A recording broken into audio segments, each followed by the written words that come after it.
السلام علیکم ورحمۃ اللہ وبرکاتہ۔ ناظرین، استقبال ہے فکر و خبر اسٹوڈیو میں رضوان احمد ندوی ملکی اور عالمی اہم اور خاص خبروں کے ساتھ۔ تو ناظرین، بڑھتے ہیں خبروں کی تفصیلات کی طرف۔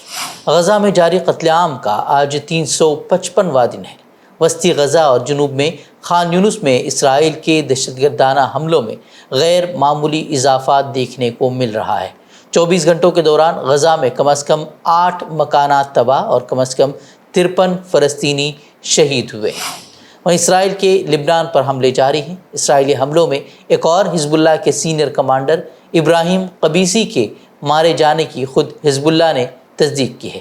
لبنان میں اسرائیل کے حملوں میں اب تک 570 افراد شہید ہو چکے ہیں، جن میں خواتین اور بچے بھی شامل ہیں۔ اسرائیلی حملوں میں زخمی افراد کی تعداد 1800 بتائی جا رہی ہے۔ وہیں اسرائیلی فوج کا دعویٰ ہے کہ لبنان میں حزب اللہ کے گڑھ کو نشانہ بنایا جا رہا ہے۔ لبنان میں لگاتار ہو رہے حملوں کے درمیان بیروت اور دیگر رہائشی علاقوں سے ہزاروں افراد کا محفوظ علاقوں کی طرف انخلا شروع ہو چکا ہے۔ لبنان بھر میں تعلیمی ادارے بند کر دیے گئے ہیں۔ وہیں اسرائیل نے دھمکایا ہے کہ حملے مزید جاری رہیں گے۔ وہیں اسرائیل کی جانب سے فضا سے لبنان میں ایسے پمفلٹ گرائے جا رہے ہیں جس میں ان کے لیے انخلا کے احکامات جاری کیے گئے ہیں، اس کے ساتھ ایک بار کوڈ بھی دیا گیا ہے۔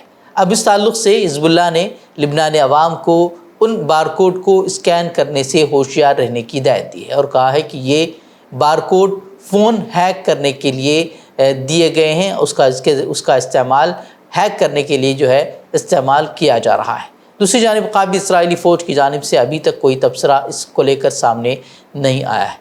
وہیں اسرائیلی حملوں کے رد عمل میں حزب اللہ نے اسرائیلی بحری اڈے سمیت کئی اہداف کو نشانہ بنانے کا دعویٰ کیا ہے۔ وہیں حیفا میں سائرن کی آوازیں سنائی دی، لیکن کسی کے زخمی ہونے کی کوئی اطلاع فی الحال نہیں ہے، کیونکہ لبنان سے چھوڑے گئے جو راکٹ ہیں ان کو دفاعی نظام نے ناکام بنا دیا ہے۔ البتہ کچھ راکٹ ضرور دور دراز علاقوں میں جا گرے ہیں۔ وہیں عراقی مزاحمتی تنظیم نے بھی جولان کی پہاڑیوں پر اسرائیلی اہداف پر حملے کیے۔ وہ حزب اللہ نے دعویٰ کیا ہے کہ اس نے طویل فاصلے تک مار کرنے والے میزائل سے موساد کے ہیڈ کوارٹر کو نشانہ بنایا ہے۔ یہ حزب اللہ کا طویل فاصلے تک نشانہ بنانے والے میزائل سے اسرائیل پر پہلا حملہ ہے اور انہوں نے اسے پیجر دھماکوں کا براہ راست بدلہ قرار دیا۔ حالانکہ اسرائیلی ڈیفنس سسٹم نے اس میزائل کو روک دیا ہے۔ اس طرح کی خبریں بھی سامنے آ رہی ہیں، تاہم حزب اللہ کا کہنا ہے کہ یہ ایک پیغام ہے کہ ان کے پاس میزائلوں کی کھیپ موجود ہے اور اس سے حملہ اسرائیل کو بھاری پڑ سکتا ہے۔ مشرق وسطیٰ میں جاری کشیدگی کے درمیان ترک صدر رجب طیب اردوغان نے اقوام متحدہ کو آئینہ دکھایا ہے۔ اردوغان نے کہا کہ اقوام متحدہ اپنے قیام کے مقاصد پورے کرنے میں ناکام ہو چکا ہے۔ انہوں نے کہا کہ اقوام متحدہ کو دوسری جنگ عظیم میں لاکھوں افراد کی ہلاکت کے بعد بین الاقوامی امن و سلامتی برقرار رکھنے کے لیے قائم کیا گیا تھا، لیکن بدقسمتی کی بات ہے کہ گزشتہ چند سالوں میں یہ ادارہ اپنے قیام کے مشن کو پورا کرنے میں پوری طرح ناکام رہا اور رفتہ رفتہ ایک غیر فعال ڈھانچہ بن کر رہ گیا ہے۔ ساتھ ہی عالمی برادری پر بھی انہوں نے زور دیا کہ وہ فلسطینی عوام کے لیے اپنی ذمہ داری کو پورا کرنے میں مزید تاخیر نہ کریں۔ وہیں فلسطین میں جاری جنگ میں اسرائیل کے سب سے بڑے حامی جو بائیڈن نے عالمی رہنماؤں کو مشرق وسطیٰ میں مکمل جنگ کے آغاز کے خطرے سے خبردار کرتے ہوئے لبنان اور غزہ دونوں کا سفارتی حل تلاش کرنے کی اپیل کی اور کہا کہ بڑے پیمانے پر جنگ کسی کے مفاد میں نہیں ہے اور اسرائیل اور حماس سے جنگ بندی معاہدے کو حتمی شکل دینے کا بھی اس نے مطالبہ کیا۔ اور اردن کے شاہ عبداللہ دوم نے اس امکان کو دو ٹوک رد کر دیا ہے کہ ان کا ملک کبھی فلسطینیوں کا دوسرا گھر بن سکتا ہے۔ وہ جنرل اسمبلی کے اجلاس میں عالمی رہنماؤں سے خطاب کر رہے تھے۔ شاہ عبداللہ دوم نے کہا کہ یہ تصور کہ اردن فلسطینیوں کا متبادل گھر ہے کبھی بھی حقیقت ثابت نہیں ہوگا۔ شاہ عبداللہ نے فلسطینیوں کو جبری طور پر اردن دھکیلنے کو جنگی جرم کا نام دیا۔ ہم بڑھتے ملک کی خبروں کی طرح آسام کے کامروپ علاقے میں جہاں بلڈوزر کارروائی کے خلاف احتجاج کرنے کی پاداش میں گزشتہ دنوں 2 مسلم نوجوانوں کو پولیس نے گولی مار کر بے دردی سے ہلاک کر دیا تھا، اب اس علاقے میں ایک بار پھر بے دخلی مہم شروع کر دی گئی ہے۔ آسام انتظامیہ نے 150 خاندانوں کے گھروں کو بلڈوز کر دیا ہے۔ ضلع انتظامیہ کے اہلکاروں نے 9 ستمبر کو تقریباً 240 گھروں کو بلڈوز کر دیا تھا، جن میں سے اکثریت موریگاؤں ضلع سے تعلق رکھنے والے بنگالی نژاد مسلمانوں کی تھی۔ مکینوں نے کئی دہائیوں سے نشیبی علاقے میں اپنے گھر بنائے ہوئے تھے، جہاں پر انہوں نے حکومت نے بلڈوزر چلوا دیا۔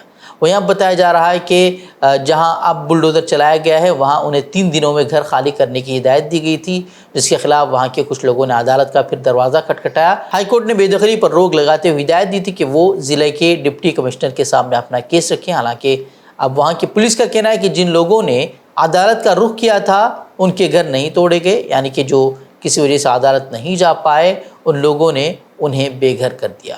بتا دیں کہ آسام کی ہیمنت بسوا سرما حکومت مسلمانوں کے خلاف لگاتار ایسے اقدامات کر رہی ہے، ایسے ایکشن لے رہی ہے جس سے کہ مسلمانوں میں خوف و ہراس پھیل سکے، ان کے اندر دوسرے درجے کے شہری ہونے کا احساس ہونے لگے۔ اس طرح کی کارروائیاں لگاتار آسام حکومت کی طرف سے کی جا رہی ہے۔ گزشتہ دنوں ہیمنت بسوا سرما کے ایسے بیانات بھی سامنے آئے تھے جو کسی بھی وزیر اعلیٰ کے لیے سوٹ نہیں کرتے۔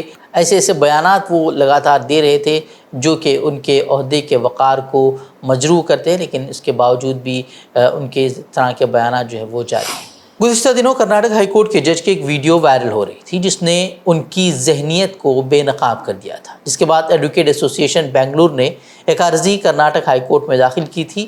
اب اس پر سماعت کرتے ہوئے کرناٹک ہائی کورٹ نے social media platform Facebook, X اور یوٹیوب کو حکم دیا ہے کہ وہ لوگوں کو عدالتی کارروائی کے لائیو اسٹریم شدہ ویڈیوز سے کلپس اپلوڈ کرنے کی اجازت نہ دے۔ عدالت نے ایک عبوری حکم نامے میں سوشل میڈیا کمپنیوں کو یہ بھی ہدایت دی ہے کہ وہ اپنے چینلز پر غیر مجاز طور پر پوسٹ کی گئی ایسی ویڈیوز کو حذف کر دیں۔ وکلاء ایسوسی ایشن کا موقف تھا کہ عدالتی کارروائیوں کی ویڈیوز نے عوام کو عدلیہ اور وکلاء پر بلا جواز تنقید کرنے کا موقع فراہم کیا ہے۔ اس نے یہ بھی دعویٰ کیا تھا کہ ویڈیوز فیلڈ میں نوجوان پیشہ ور افراد کو نقصان پہنچا رہے ہیں۔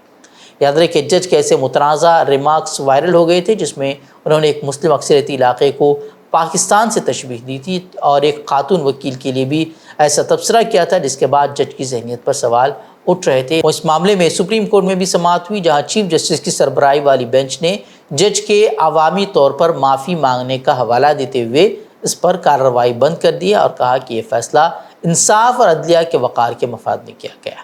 ساتھ ہی سپریم کورٹ نے کہا کہ کوئی بھی ہندوستان کی سرزمین کے کسی حصے کو پاکستان نہیں کہہ سکتا، یہ بنیادی طور پر قوم کی علاقائی سالمیت کے خلاف ہے۔ اتر پردیش میں ایک بار پھر کھانے پینے کی تمام دکانوں، ڈھابوں، ہوٹلوں اور ریسٹورنٹس پر مالک اور مینیجر کا نام لکھنے کا معاملہ زور پکڑ سکتا ہے۔ وزیر اعلیٰ یوگی آدتیہ ناتھ نے لکھنؤ میں اعلیٰ سطحی میٹنگ میں کھانے پینے کی اشیاء میں گندی چیزوں کی ملاوٹ کے واقعات پر تشویش کا اظہار کرتے ہوئے ٹھوس انتظامات کرنے کی ہدایت دی ہے۔ انہوں نے کہا کہ ایسے واقعات افسوسناک ہیں اور عام آدمی کی صحت پر منفی اثرات مرتب کرتے ہیں اور ایسی مذموم حرکتوں کو ہرگز قبول نہیں کیا جا سکتا۔ میٹنگ میں وزیر اعلیٰ یوگی آدتیہ ناتھ نے اتر پردیش میں کھانے پینے کی تمام دکانوں، ڈھابوں، ہوٹلوں اور ریسٹورنٹس پر مالک، مینیجر، آپریٹر، پروپرائٹر وغیرہ کا نام اور پتہ نمایاں طور پر لکھنے کو لازمی بنانے کی ہدایت دی ہے۔ شیف ہو یا ویٹر، سب کو ماسک اور دستانے پہننے بھی ہوں گے۔ ہوٹل اور ریسٹورنٹ میں CCTV لگانا لازمی ہوگا۔ وہیں مالکان کو دکان اور ہوٹل وغیرہ پر لگے CCTV فوٹیج کو محفوظ بھی رکھنا ہوگا اور ضرورت پڑنے پر اسے پولیس اور مقامی انتظامیہ کو فراہم بھی کیا جائے گا۔ جو فرمان یوگی حکومت کی طرف سے جاری کیا گیا ہے اس کو لے کر CPM کی رہنما برندا کرات نے رد عمل ظاہر کرتے ہوئے کہا کہ یوگی حکومت اپنی ناکامیوں کو چھپانے کے لیے معاشرے میں تقسیم پیدا کر رہی ہے۔ انہوں نے کہا کہ ان کا یہ فیصلہ ان کی تقسیم پسند سوچ کا زندہ ثبوت ہے۔ یاد رہے کہ رواں سال کانوڑ یاترا کے دوران بھی کھانے پینے کی تمام دکانوں، ڈھابوں اور ہوٹلوں نیز پھل اور سبزیوں کے ٹھیلوں پر مالکان اور نگران کا نام لکھنے کا فرمان جاری کیا گیا تھا، مگر پھر سماجی سطح پر اعتراضات ہونے لگے اور عدالت کی مداخلت کے بعد اس پر روک لگ گئی تھی۔ اور اب دیکھنا ہوگا کہ یہ معاملہ کہاں تک پہنچتا ہے، اس کو لے کر کیا رد عمل سامنے آتا ہے۔ چنئی ایئرپورٹ پر ایک بڑا حادثہ ٹل گیا جب ایک ایمریٹس ایئر لائن کی فلائٹ میں جو کہ دبئی جا رہی تھی روانہ ہونے سے پہلے وہاں اس سے دھواں اٹھنے لگا۔ یہ واقعہ منگل کی رات پیش آیا جس کے دوران ایئرپورٹ پر ایک ہنگامی صورتحال پیدا ہو گئی۔ یہ دھواں فلائٹ کی پچھلی جانب سے نکلا تھا جس کے نتیجے میں ایئرپورٹ پر موجود عملے اور مسافروں میں ہنگامہ برپا ہو گیا۔ خوش قسمتی سے اس حادثے کے وقت طیارے میں کوئی مسافر موجود نہیں تھا کیونکہ یہ واقعہ اڑان بھرنے سے کچھ وقت پہلے پیش آیا تھا۔ وہیں ایئرپورٹ کی انتظامیہ نے بتایا کہ دھواں نکلنے کے واقعے کے بعد ایئرپورٹ کے کام میں رکاوٹ آئی اور اس کے باعث فلائٹ میں تقریباً 2 گھنٹے کی تاخیر ہوئی۔